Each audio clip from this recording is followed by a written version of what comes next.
Hello guys, तो आज मैं आपको बताने वाला हूँ अपनी बुक के 8th चैप्टर के बारे में, जिसका नाम है रिवर्स एंड लेक।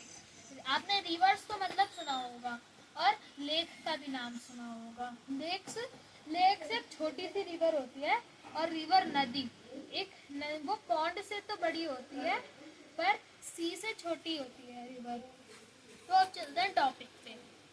जो रिवर्स होती हैं, कई रिवर्स ऐसी होती हैं जो माउंटेन से ऊपर से आती हैं। जैसे एग्जांपल वाटरफॉल्स। वाटरफॉल जो होता है जैसे ऐसा माउंटेन होता है और ऊपर से एक नेचुरली पानी देता है उसको, जिससे वो फ्लोट करते करते नीचे रिवर में जाता है और रिवर में पानी चलता है और ये प्रोसेस चलता रहता है। लेकिन जब ठंड ज़्यादा हो जाती है तो जो वाटरफॉल होता है वो फ्रीज हो जाता है और आपको तो रिवर का पता ही है, रिवर भी फ्रीज हो जाएगी। तो फिर इसमें रिवर में पूरी ठंड पानी नहीं चढ़ता अगर ठंड ज़्यादा हो गई। ऐसे नॉर्मली हो तो पानी चढ़ जाता है उस पर, लेकिन अगर ज़्यादा ठंड हो गई तो रिवर जो है उस पर पानी नहीं होगा। और अगर गर्मी ज़्यादा हो गई तो वाटरफॉल कम होगा। वैसे वाटरफॉल बहुत ज़्यादा होते हैं लेकिन वाटरफॉल 1/4 होगा और रिवर में भी 1/4 पानी जाएगा। अगर धीरे धीरे रिवर का भी कम होता जाएगा। इसीलिए ये होता है क्योंकि जब गर्मी ज़्यादा हो जाती है तो ऐसा होता है। तो लेक से एक छोटी सी रिवर होती है जो जो रिवर से तो छोटी होती है पर पॉन्ड से बड़ी होती है।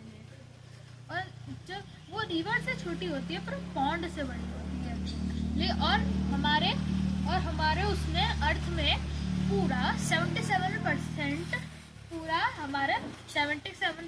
वाटर से भरा है। जैसे वाटरफॉल्स हो गए, ओशन हो गए। ओशन सबसे लार्जेस्ट चीज है। ओशन सबसे लार्जेस्ट वाटर वाटर बॉडी है हमारे पूरे अर्थ में। फिर उस जो ओशन से थोड़ा छोटा सी होता है, फिर स्ट्रीम, फिर लेक होती है, फिर रिवर होता है, फिर सबसे छोटा स्ट्रीम होता है। स्ट्रीम एक छोटी सी नदी होती है, छोटी सी नदी होती है, उसका नाम होता है स्ट्रीम। स्ट्रीम बहुत छोटी सी नदी होती है। ये 5 वाटर बॉडीज हमारे पूरे वर्ल्ड में पाई जाती हैं। और सिक्स्थ वाटर बॉडी का भी नाम है ये रेन। नेचुरली वाटर जो हम जैसे हमारे यहाँ ये रेन हो रही है तो वो नेचुरल वाटर बॉडी से आ रही है। और जैसे हमारे घर में पानी आता है, घरों में पानी आता है, फिर वो पहले ओशन से कुछ पाइप लगाया जाता है जो हमारे फैक्ट्री में आता है। फिर फैक्ट्री में सब वो लोग उसका सॉल्ट निकालते हैं, फिर उसको पीने लायक बनाते हैं। ऐसे कुछ भी कर देंगे पीने लायक। फिर पीने लायक हमारे आरओ में भेजेंगे, आरओ उसको अच्छे से साफ करता है, फिर जाके हम पानी पी पाते हैं। तो ये प्रोसेस होता है हमारे पानी पीने का।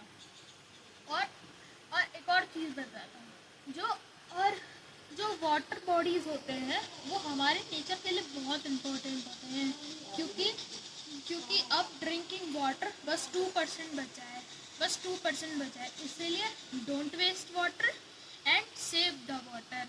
सो बाय बाय गाइज, ये थे हमारे चैप्टर 8 के इम्पोर्टेंट पॉइंट्स। तो अब हम मिलते हैं नेक्स्ट वीडियो में, तब तक के लिए बाय बाय।